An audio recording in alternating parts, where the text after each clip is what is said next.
Well, welcome back, everybody, to Beyond the Box. I'm thrilled with our episode today. We have the privilege of bringing on a LinkedIn influencer of many, many things, but Heather Elias, a broker, a prop tech extraordinaire, a consultant, jack of all trades, really. Heather, thank you so much for coming on Beyond the Box.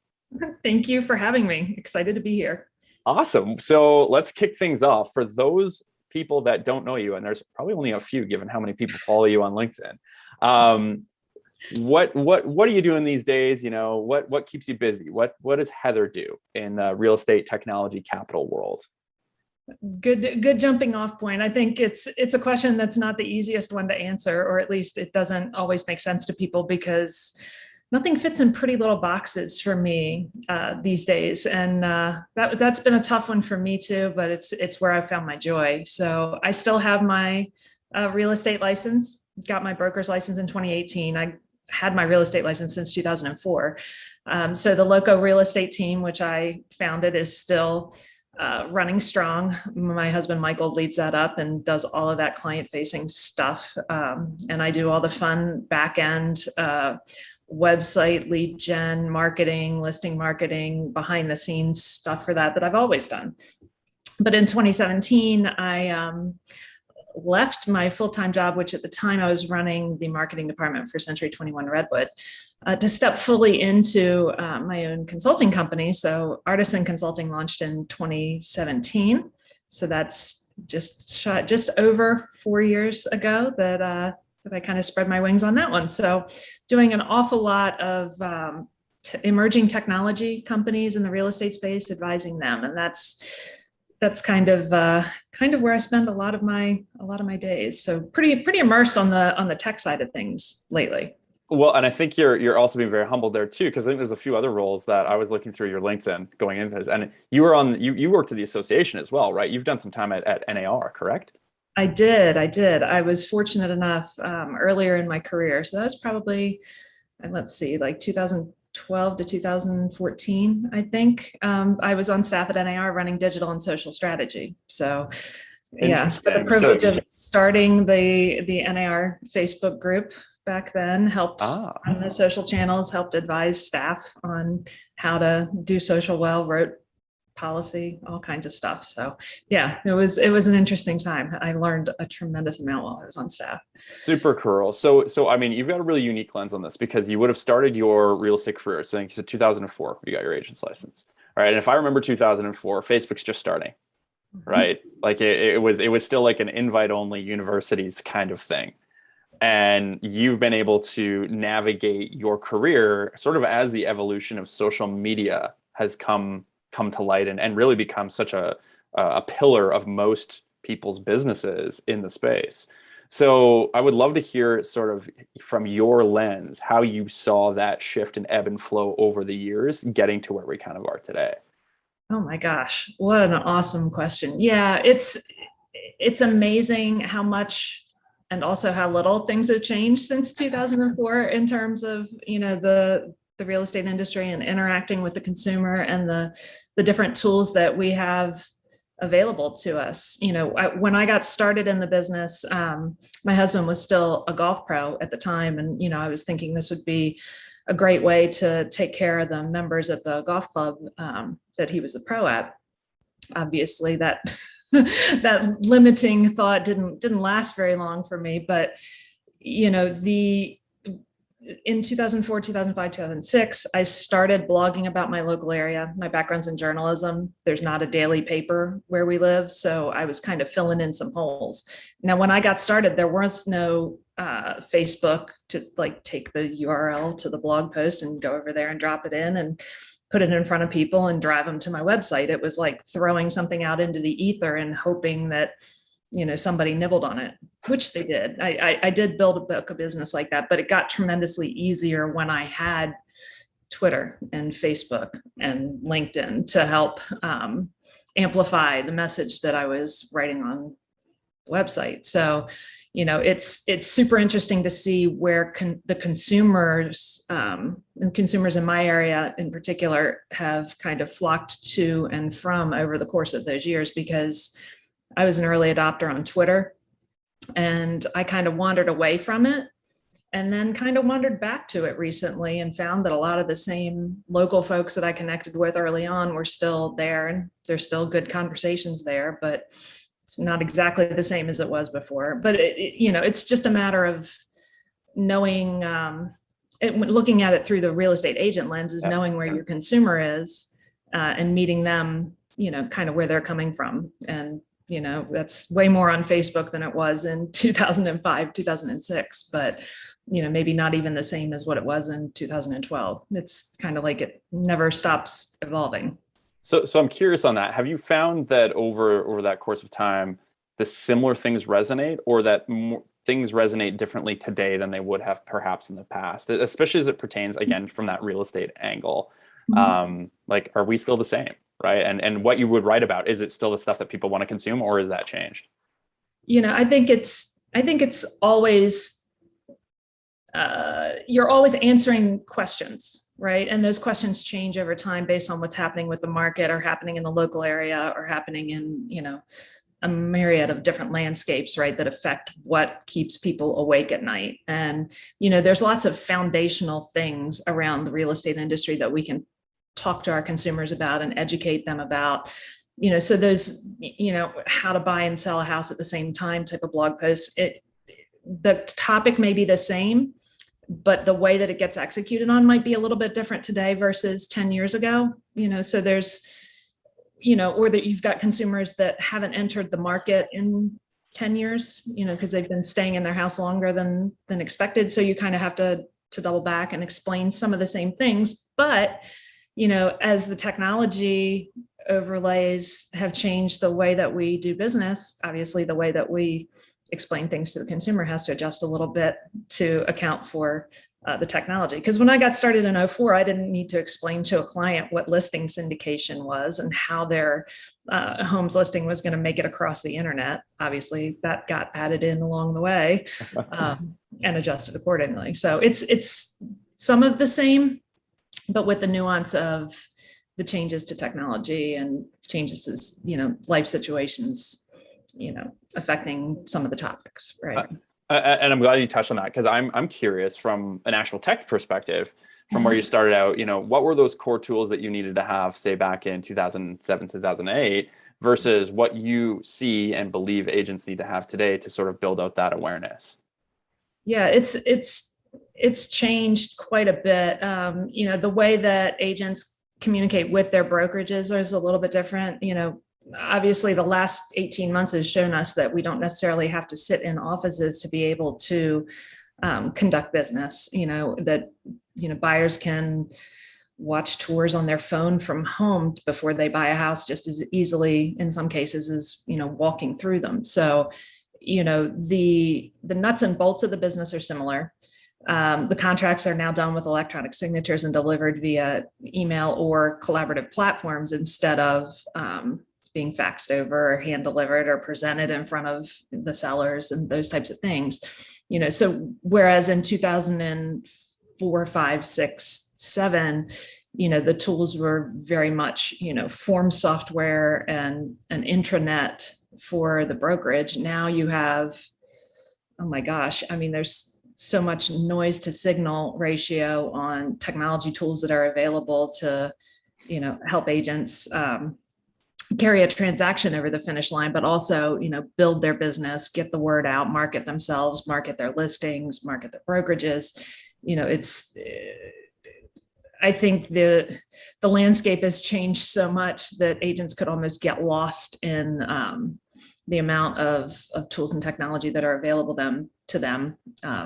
The beauty of that is that you can find the things that you need to build the business that you want to have, because everyone in the industry's business looks a little bit different to match your personality. But the hard part about that is sifting through to find the things that are really impactful on and not a distraction on the way that you do business. So on that, recognizing everybody's business is slightly individual and you can curate your own tech stack, in your opinion, given, the agents that you're working on your teams and at your brokerage and your firsthand experience, what would be, and feel free to name names of software here, like what would be your must-have need to be required to do your work technology today? I think having a strong CRM is the number one most important thing. More than my Apple contacts? Well, I mean, it's whatever CRM works for you, right? Our website for our team is on Boomtown, which is great for nurturing folks through a transaction. We use a piece of software called Shaker to do our transaction management CRM consumer facing stuff. But I think, for the folks that are listening, it's a matter of finding the one that's best fit for you, like that has the feature set that you're looking for. But what I'm going to lean on that is you have a book of business already there in your sphere of influence, the folks you've done business with in the past. So having something that helps you nurture those relationships and stay in touch with them between transactions, I think is the absolute number one most important thing an agent needs to have in the industry, 100%, because you can't keep dumping people into the top of your lead funnel and never nurturing them through. So having something, if it's a Rolodex or it's Apple Contacts or it's an Excel spreadsheet, I don't care what it is that you're using, but you need something to track your relationships with your hot list and your past client list and your referral list, all of that good stuff. So from a technology perspective, right now I'm going to ask you to put your consultant hat on. So there's so many tech companies that are like, listen, I want to help agents become more proactive with servicing their clients, outside the transaction or during the transaction. Let's talk about the CRM for a second, right? But to your point is, from an agent's perspective, it's whatever works for you. So, from a technology side, it's like, well, there's this real gap that the agents could be helped with servicing. But at the same time, me servicing clients outside of a buy and sell is hard work without a direct correlation to a commission. Whereas me going and spending more money on Facebook to acquire new leads to go into the top of funnel, I can kind of see that direct correlation. So I've heard and I've seen, firsthand the conversations with technology where it's confusing because, a lot of times we're being told by industry, help us service, outside of it, but then the actions and the spend is more on top of funnel. And so I'm kind of curious how you navigate that, seeing all aspects of it. Yeah, I think, there's lots of different things at play there, and agent adoption of technology is like the toughest thing. It's very easy to help agents understand how to use and implement tools that fit in the transaction process, right? That help them, with efficiencies or with communication with their consumers in the midst of a transaction. But when you're looking at the use of technology outside of that nurture stage, that long-term staying in touch with clients, agents have so many different things that they are responsible for with their business. You're a single owner, small business in many cases, and you're wearing a ton of different hats. Remembering all of these different nuanced tools and inserting them into your daily practice, your day-to-day routines is difficult at best at the agent level for people to remember to do them on a ongoing basis. So, getting in front of, there are lots of technology companies come in the space that are, they're looking at potential size of market and, what percentage of that can you get hold of, and getting in front of them and getting people started is one thing. Keeping people in the tech and using it and having it be successful for them and not falling off the grid and not using it, like the adoption piece is the hard part. Well, right? So creating something that's meaningful that can be used month after month after month for an agent is not an easy thing to iterate. It's just not. And to take that on, because we see it all the time, is, well, I'm going to go and sell this brokerage, right? Mm-hmm. They have 500 agents or something, right? And you're a technology provider. Yeah. But what I think most technologists forget, and tech companies don't realize, is that adoption is a requirement, right? And so then the question is, okay, if you're going to go sell those 500 agents at that said brokerage, mm-hmm. what percent will actually adopt it? Because ultimately, if the agents are paying, that's one thing, but if the brokerage is paying, it's quite another. And so having the lens of both, the agent side, the team side, I guess all these different facets, the broker side, I'm curious what advice you give to technology companies looking to sell into this space. Do I go for the big deal with all the numbers, or do I go grassroots and try to sell direct to agents? Right. Right. And that it tends to be like the first 2 weeks conversation with every new client, or the topic of conversation at the cocktail parties of the industry. Talk about it in reach mentoring sessions. Who are you trying to reach? Do you want to go agent to agent and do hand-to-hand combat and sign them up and know there's going to be churn, and you're going to have to spend for a customer service team that can handle incoming questions around use of product? Are you building out your FAQs and your how-to videos to try to help service the agent population, because everybody's going to need help figuring out how to use it and continue to use it successfully? Or do you want to try to go the route of broker level sales and providing tools to the brokerage themselves to help train their agents? There's no wrong or right way to do it. It's sort of best fit for the particular tech or the particular company that's bringing the tech in. But you can't just throw something out there and expect that you're going to get X% of the 1.5 million realtors in the country, and they're magically going to continue using your product month after month after month. That's just, I don't want to say it's a pipe dream, but it's a very difficult thing, especially if you're doing something that's outside the transaction process, again, that they're going to have to remember that they bought in the first place. I would say from our perspective, that's something that you see in very early ideation pitch decks. It's, 1.5 million realtors, X%, that's 2 million a month. And, I think that just speaks to that learning that hasn't quite occurred yet, right? Having gone through that process and learning, beaten up, whatever you want to call it, right? Where you're going to market and seeing what it is. So then on that, from the industry's perspective, from your perspective, from your own team's perspective, what problems aren't being solved by technology? Like what is the hair and fire problem that you could solve with technology, but just isn't right now? Gosh, there's so much.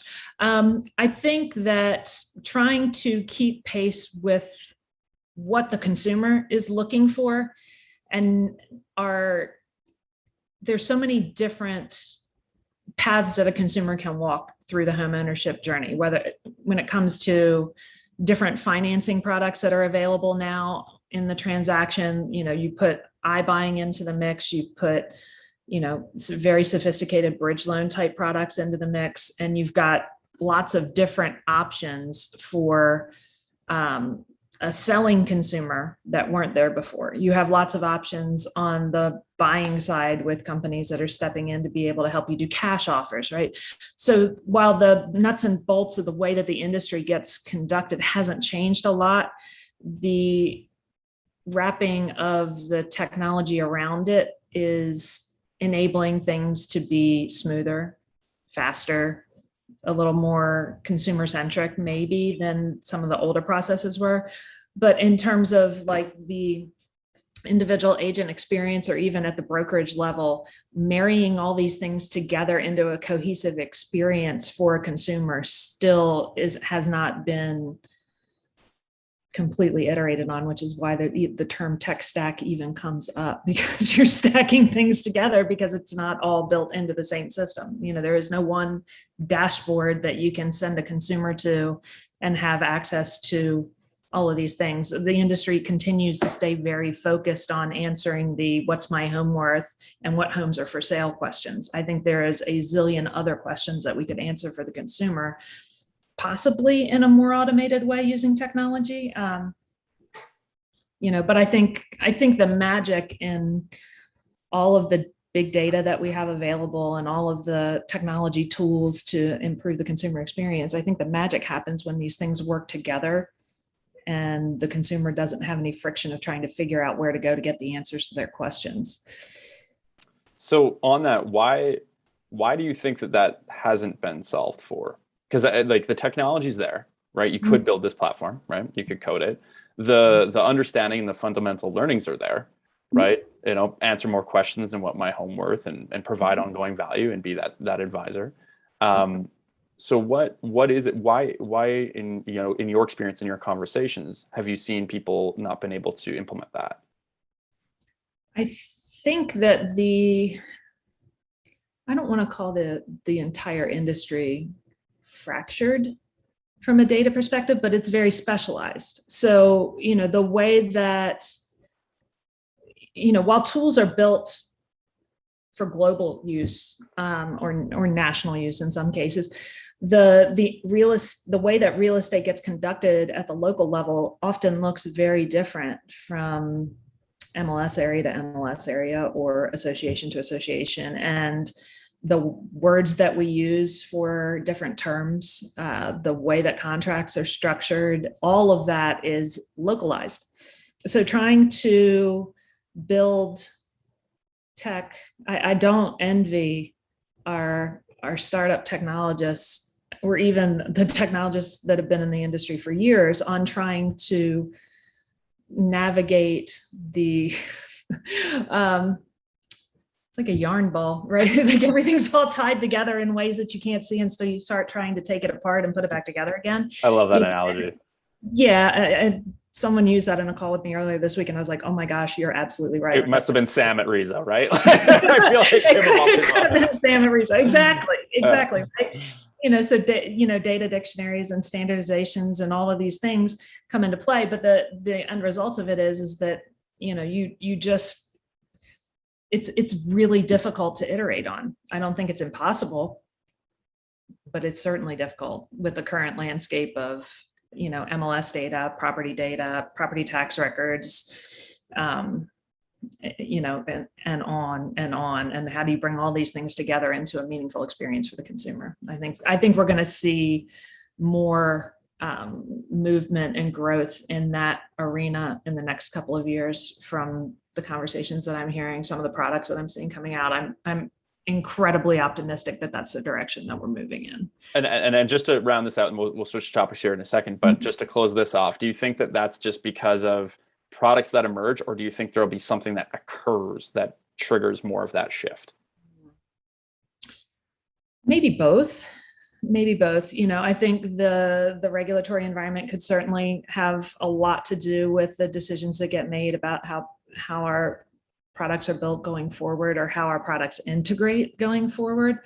But I also see more willingness for integrations, more really creative ideas around data usage, property data usage. So I think these things could all combine to help really move things forward. Awesome. Okay, perfect. So I just want to move on a little bit here. And I'm going to give you some time to think about this. So we'll come back to these. But Okay. You are obviously a source of wisdom and knowledge when it comes to real estate and technology. So I assume you get asked questions a lot. So I want to know from the agent's perspective, when agents or team leads or brokers ask you questions, what are the top 3 questions they ask you, and how do you respond to it? And we don't have to answer right now. And then on the technology side, what are the top 3 questions you get asked from startups about the real estate industry, and how do you answer them and why? But to give you some time to think about this, we now have to ask, how does a person get 700,000 followers on LinkedIn? That's like, we've just got to hit this one head on, and then we'll come back to those top 3s if that's okay. Well, yeah, that's a top question for both of them anyway. So, so the LinkedIn follower count, just to quickly put that story in. So when I was right before I came to NAR to be on staff, there was a woman who had worked in the real estate section at Forbes, who was using me as a resource for some quotes for national articles. And she took a job at LinkedIn, and part of what she was doing was launching their blogging platform. So the original influencers list was the first 100 people that agreed to provide dynamic content on the LinkedIn platform, because at the time it was very much, business card driven, right? It was your online resume, and that was that. And they were moving to be a content platform. So they asked if I would participate, and I'm like, oh yeah, sure. I'm happy to have another write some stuff. blog. Yeah, I can write some stuff. This is fine. Be the voice of real estate on LinkedIn. Sure. And this was, like I said, this was right around the time that I was starting at NAR. So I think I said yes to it. And then I was on staff when they launched the list of the first 100. And at the time, you could subscribe to all of the first 100 influencers at the same time. So that helped boost the follower count immediately. And when the list came out was when I realized that I might have girl bossed a little too hard on that, because it was,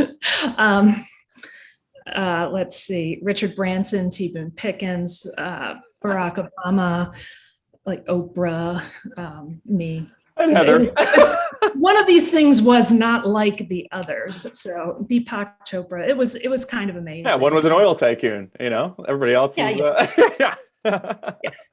And then there's little me in Purcellville, Virginia, but that was fine. So there was a lot of followers at the very beginning, and it's grown over time. But yeah, that's how I have 700,000 followers. So follow up on that. At what point, how many followers did you have to turn notifications off on your phone? I haven't had the notifications turned on my phone in a very long time. Okay. Very long time. So, but it's made some really interesting introductions along the way. So it's really interesting, especially, talking about Web 2.0, right? The platforms, building your audiences, your networks. And now we're seeing this conversation shift to Web 3.0 about, well, you don't really own the platform. You don't really own your followers, right? Now you need to back those up with some NFTs and, the creative,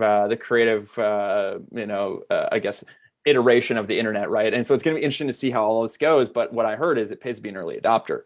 So people that are hearing about, building audiences and building platforms that you own on the NFTs, like maybe you should check that out, because it works, right? But diversify, yes, yeah. For sure. When somebody asks you to write stuff, you say yes. Generally.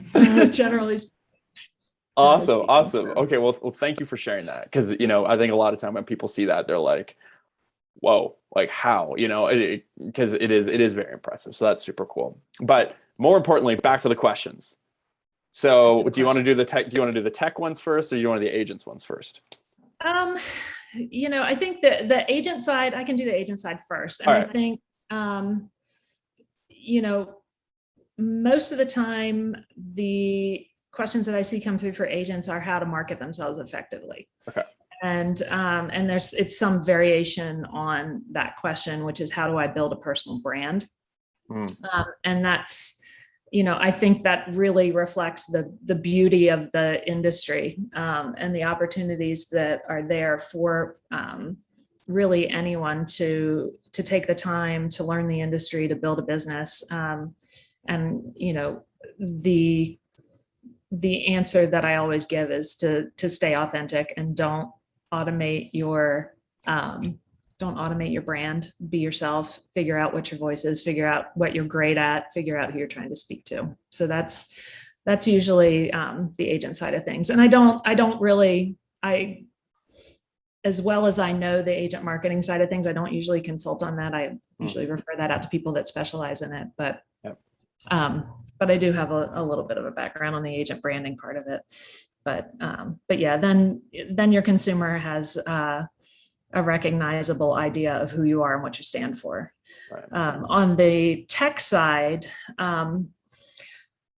I don't know that there's a specific set of questions, but I can say that most of my beginning conversations with, especially companies that don't have a real estate founder as part of their initial team, is very much an acclimation to the lay of the land for the industry. And that's understanding the independent contractor relationship between agents and brokers, and what that can mean for their go-to-market strategy in terms of who's paying for it.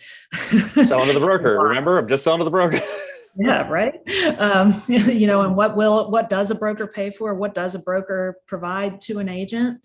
What are the typical pain points for brokerages, for brands, franchises, for individual agents, for teams? Like, what are they struggling with? And I think that articulation of what are, even to your earlier question, like, what's missing? What are the pain points? What can we solve for? How can we help? Where do we best fit? Like, those are usually the top line conversations for me on the tech side, is really helping get a footing for the way that our industry operates, because it is not a normal type of B2B situation. So without going into detail, give me a sense for how those conversations go, because as an outsider, right? Mhm. And you see this, and it's this homogenous system. It's the real estate industry. It's big. It's, Mhm. from an outsider's perspective, it hasn't been disrupted, right? People like to say that all the time, Right. right? And then they have this meeting with you, and you've got to essentially pull back, let's call it the first layer of the onion. Mhm. How does that generally go? Is it eye-opening? Is it shocking? Is it scary? Like what is that? And usually what's the next step from companies once they hear that? Yeah, I think the interesting piece is, it really depends on where I've met them in their journey as to how much of that ground we need to cover.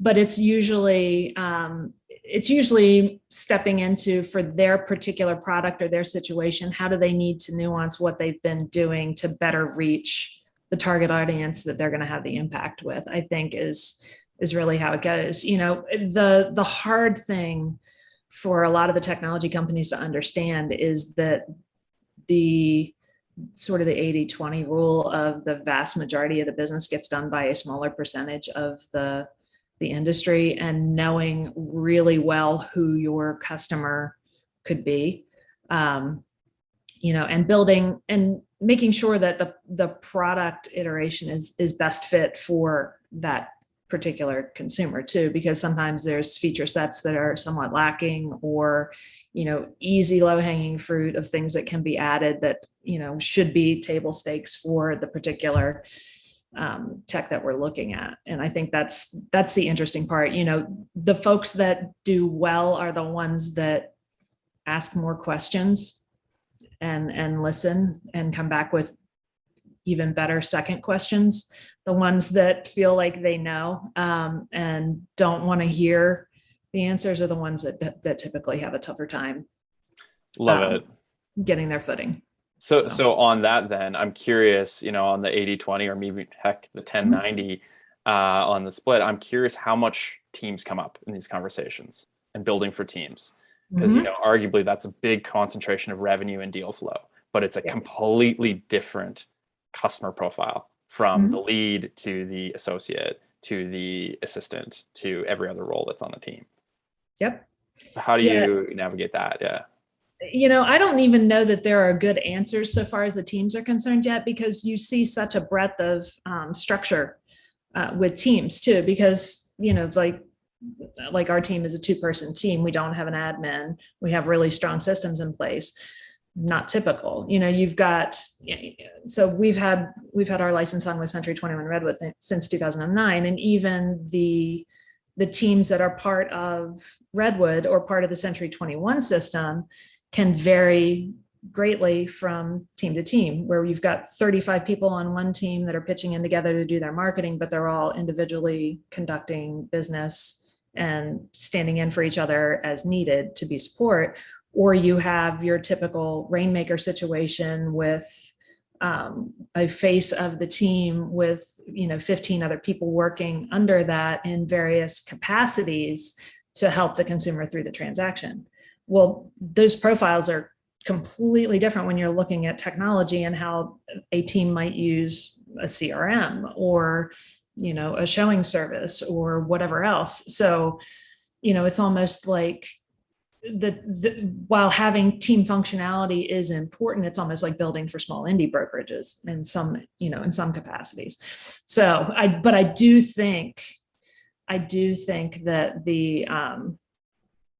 it would be great if the data caught up to, like, the production data caught up in some capacity to be able to show what impact teams are actually having in the industry, because I don't think we necessarily can get our arms around exactly how much of an impact the rise of the real estate team has affected the landscape of our industry. Well, and when you're a technology company and you're selling to agents, right? Like just to take that back a step, each one of those 1.5 million realtors, that we talk about at NAR's membership, some are associates on teams, right? Some are team leads, some are, transaction coordinators, right? They still have their real estate license.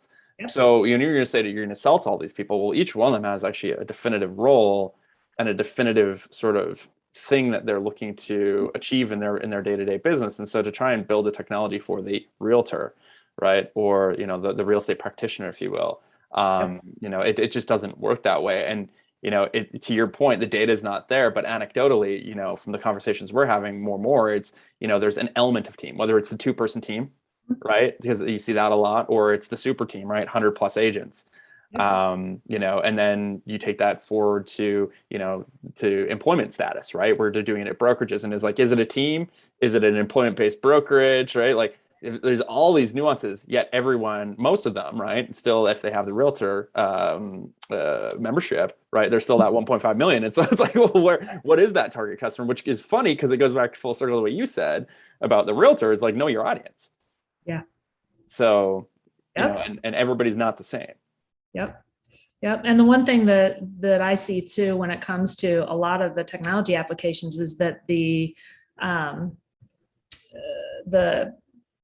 broker level or team lead level analytical piece is not built in the first iteration. That seems to always get missed, of like the ability to share information across individual user profiles so that 2 people on a team can both see the work that the other one is doing. Like, really simple things that can and should be built into technology that are going to give you a broader audience just based on, your initial feature set. The challenge there, though, now you're navigating privacy to a different extent, right? Mm-hmm. And data access and ownership. And so I think, this is one of the interesting things about this, is that the complexity that's required actually adds complexity outside of just the technology perspective. It's a legal perspective. It's the terms of use. It's the ownership. To your point about the data and the string, it's like there's almost these interweaving ebbs and flows of complexity that actually build on each other as we even add more technology. Yep. So, on that, I guess then the question to you would be, what are you most excited about going forward from the tech perspective? And given how much there's a challenge there, what are those opportunities that you're seeing, and what are you excited about? Yeah. Gosh, I think one of the things so coming home from the IOI summit, right? Obviously, by the way, great job emceeing. Yeah, amazing work. Thank you. Oh my gosh. So being able to drink from a fire hose on new technology and things that are happening in the industry on the technology front, watching the pitch battle, all of that. I think that I said it earlier, the creativity around some of the ways that data is being used in our industry, I think is super interesting. One of the thoughts I had on coming back from that was that I don't think we have so much of a customer service issue in our industry. I think we have lots of customer, I don't even want to say acquisition problems, but keeping our database of customers is a really important thing. So watching some of these newer products come out that are built with an eye on enhancing those relationships outside of the transaction itself, I think that is the tech that interests me.